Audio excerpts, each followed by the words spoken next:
بسم اللہ الرحمن الرحیم. دوستو، جیسا کہ ہم نے کہا تھا کہ ہم مکالمہ سے لائیو سٹریمنگ سٹارٹ کریں گے، چنانچہ اس سلسلے میں ہم آج اپنا پہلا پروگرام کر رہے ہیں. یہ پروگرام ہم یوٹیوب چینل پہ، جو مکالمہ کا یوٹیوب چینل ہے اس کے اوپر، اس کے علاوہ ہمارا جو پیج ہے فیس بک کا اس کے اوپر، اور مکالمہ کے گروپس وغیرہ کے اندر ہم ساری جگہوں پہ شیئر کریں گے. پیج ہے فیس بک کا اس کے اوپر، اور مکالمہ کے میں اس وقت اپنے پینلسٹ کو ان کے آنے کا انتظار کر رہا ہوں. ایک پینلسٹ ہمارے آ چکے ہیں اس وقت، اور جیسے ہی مزید پینلسٹ آتے ہیں ہم پروگرام کا باقاعدہ آغاز کریں گے. اتنی دیر میں اس کو تھوڑا سا شیئرنگ کر دوں تاکہ یہ مکالمہ کی باقی جگہوں پر بھی شیئر ہو سکے. اتنی دیر میں اس کو تھوڑا سا شیئرنگ کر دوں تاکہ یہ مکالمہ کی باقی جگہوں پر بھی شیئر ہو سکے. اتنی دیر میں اس کو تھوڑا سا شیئرنگ کر دوں تاکہ یہ مکالمہ باقی جگہوں پر بھی شیئر ہو سکے. انعام، اس کی ایکو آ رہی ہے.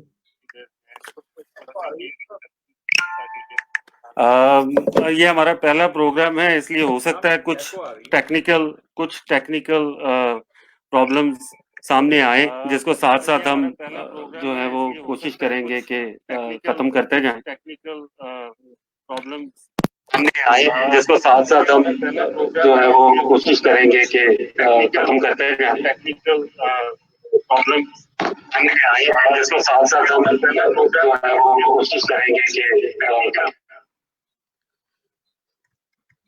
میرے خیال سے شاید کوئی ایکو تھی، امید ہے کہ وہ ایکو اب ختم ہے. دوستوں، پروگرام کا آغاز کرتے ہیں. ہمارے ایک پینلسٹ آ چکے ہیں. دوسرے پینلسٹ جو ہیں وہ کیونکہ یہ ایک نیو ٹیکنیک ہے تو وہ اسے اپنے آپ کو تھوڑا سا جو ہے سمجھ رہے ہیں، شاید جیسے وہ آتے ہیں ہم انہیں بھی ایڈ کریں گے. پہلا پروگرام جو آج ہم کر رہے ہیں قاضی فائز عیسیٰ کیس کے حوالے سے ہے. جیسا کہ آپ جانتے ہیں، ریسنٹلی گورنمنٹ پاکستان نے ایک انویسٹیگیشن کی، جس کے بعد پریزیڈنٹ آف پاکستان نے گورنمنٹ کے بہاف پر سپریم جوڈیشل کونسل میں جو بھی پروٹوکولز ہیں ان کو فالو کرتے ہوئے جسٹس قاضی فائز عیسیٰ صاحب کے اگینسٹ ایک ریفرنس فائل کیا. وہ ریفرنس کچھ عرصہ چلا ہے، اس کے بعد پرسوں اس کے اوپر ایک شارٹ آرڈر آیا ہے. تفصیلی فیصلہ بھی آنا ہے، لیکن اس شارٹ آرڈر نے ہی کافی حد تک مباحثے کو جنم دیا. مختلف کیونکہ اس کی تشریحات موجود ہیں. ہم نے دیکھا کہ اس کے اندر جو ریفرنس تھا اسے تو تمام ججز نے خارج کر دیا ہے. 7 ججز جو ہیں انہوں نے قاضی صاحب کی اپنی ہی اپلیکیشن کے اوپر اسے خارج کیا، اور اس کے بعد جو باقی کے ججز ہیں انہوں نے اسے ریفر کیا ہے.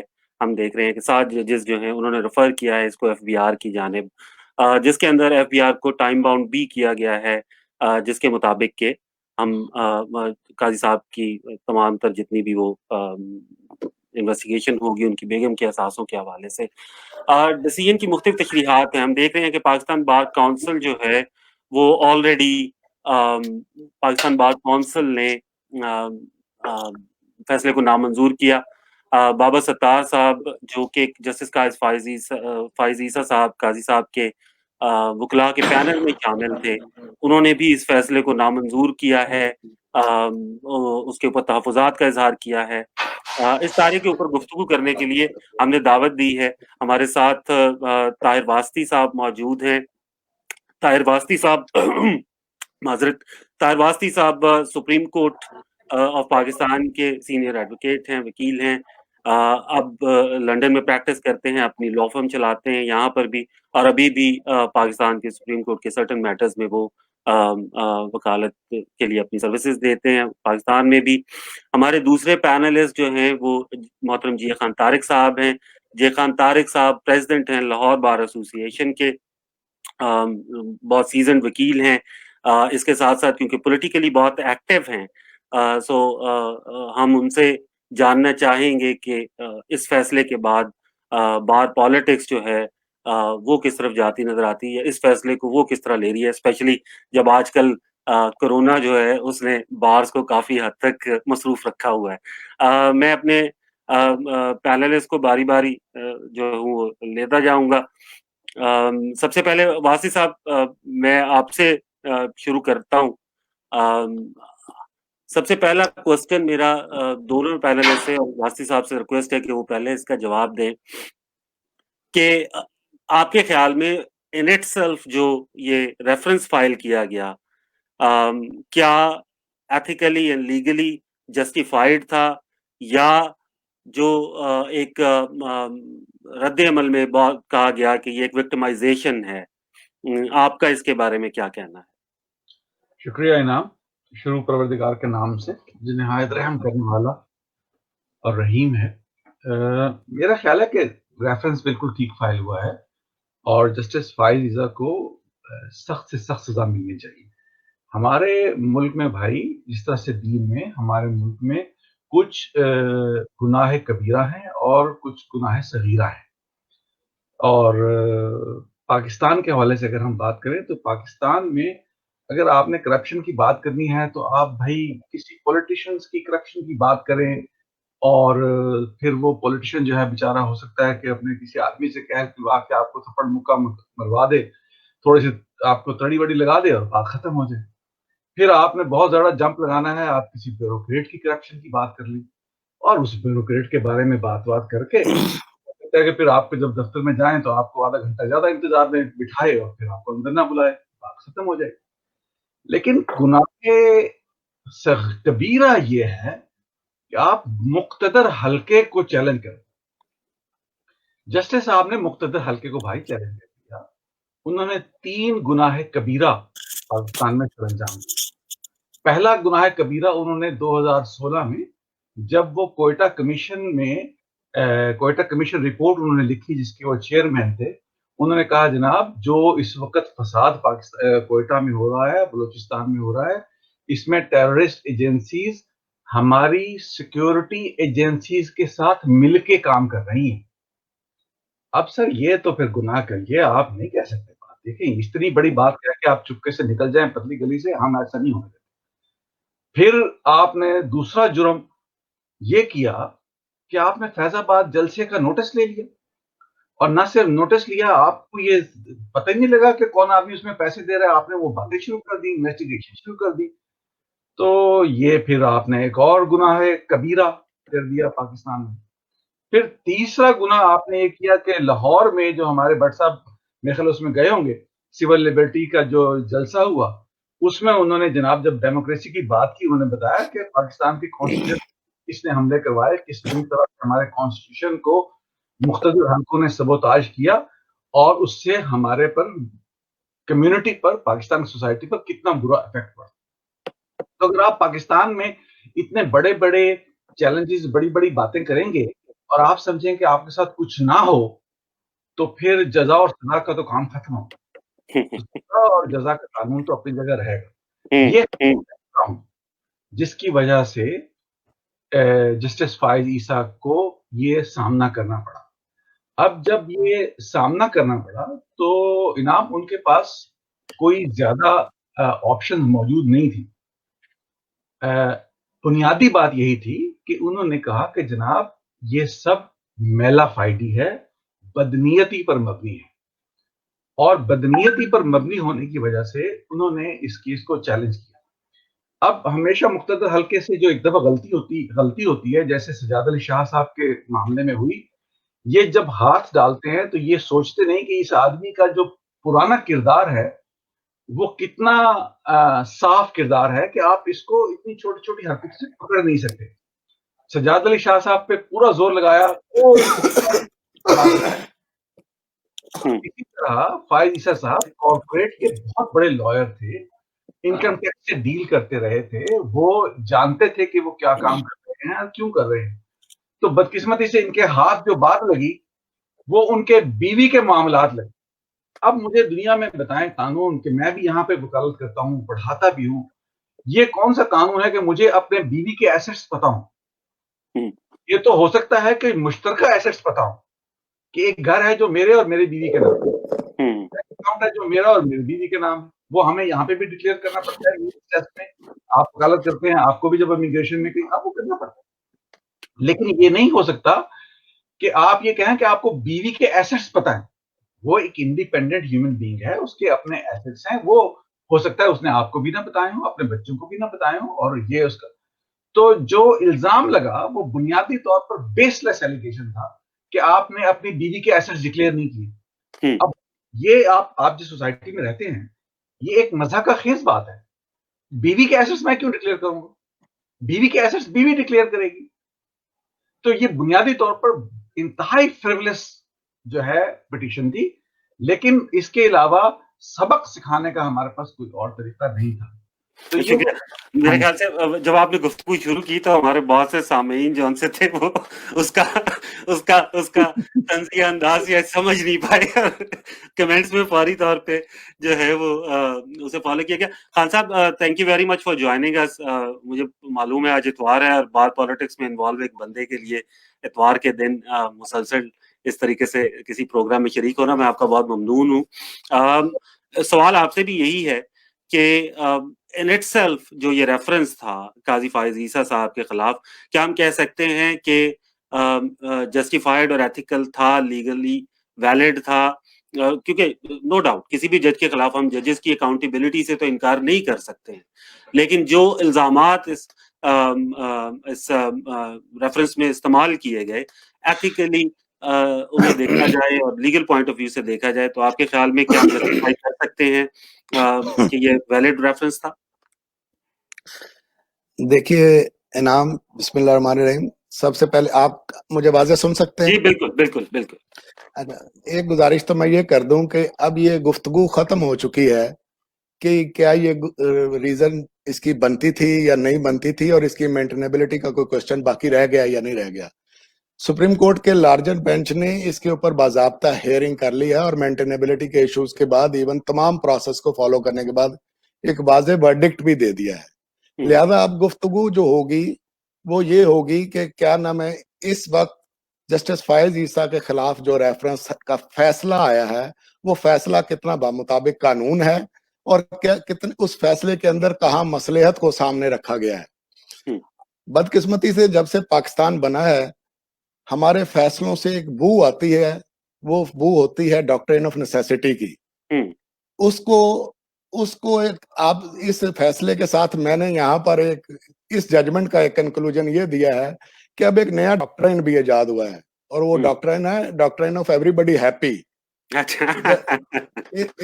اس ڈاکٹرین کی روشنی میں اب عدالتیں ایسے فیصلے دینے لگی ہیں کہ جس سے کسی بھی مقتدر حلقے کو کوئی بھی ان کی طرف انگلی اٹھانے کی ضرورت نہ ہو یا سوال پیدا نہ ہو ان کی طرف. فیصلے بمطابق قانون نہیں ہو پا رہے، بدقسمتی سے فیصلے مصلحت کے پیش نظر ہو رہے ہیں. اور کسی معاشرے کی سب سے بڑی موت کی وجہ جو ہے میں سمجھتا ہوں کہ وہ یہی ہے کہ جب فیصلے قانون کی بجائے مصلحت کو سامنے رکھ کر ہو رہے ہوں. اس فیصلے میں بھی اگر آپ میرے ساتھ چونکہ فیس بک پر بھی آپ نے دیکھا ہوگا میں نے ایک کمنٹ چھوٹا سا کیا تھا، اگر ججمنٹ یہی آنی تھی تو اس کے لیے ایک ہیئرنگ کافی تھی کہ آپ جائیے، آپ ایف بی آر سے اپنی انکوائری کرائیے، let the F B R take into the action. F B R جائے اور ان لوگوں کے ایسٹس کے بارے میں کنسیلمنٹ کا کوسچن جو ہے وہ ڈیٹرمن کرے اور after determination of that concealment question اگر ایف بی آر آپ میرے اگلے سوال کا جواب پہلے ہی دینا شروع ہو گئے اس لیے میں آپ کو صرف مجھے اس کا کوئی اندازہ نہیں کہ آپ اس کے بعد کیا اگلا سوال کریں گے. میں آپ کو انکوشنڈ انٹرویو کر رہا ہوں تاکہ اس میں جتنا زیادہ ہم سپونٹینیس اور نیچرل رہ سکیں. میں نے اس کی ویلیڈیٹی یا ایڈمیسیبلٹی پہ اس لیے سوال اٹھایا کہ اگر ہم آل آف اے سڈن یہ کہہ دیتے ہیں کہ یار یہ ریفرنس ایڈمیسیبل ہی نہیں تھا تو پھر آپ والی بات کہ اس کو ایک اتنے لمبے عرصے تک قاضی صاحب کے سر پہ تلوار بنا کے ایک میڈیا ٹرائل جہاں پہ مختلف انفارمیشنز لیک کی گئیں اور ان کی ایک مسلسل شاید کردار کشی کے لیے بھی استعمال کیا گیا. سو اس صورتحال میں سپریم کورٹ آخر 1.5 سال تک تقریباً جو ہے وہ اس کو کیا ایڈمیسیبلٹی کیا چیک کر رہی تھی پھر، اور اگر اس نے ایڈمیسیبل کیا ہے تو پھر اس کے بعد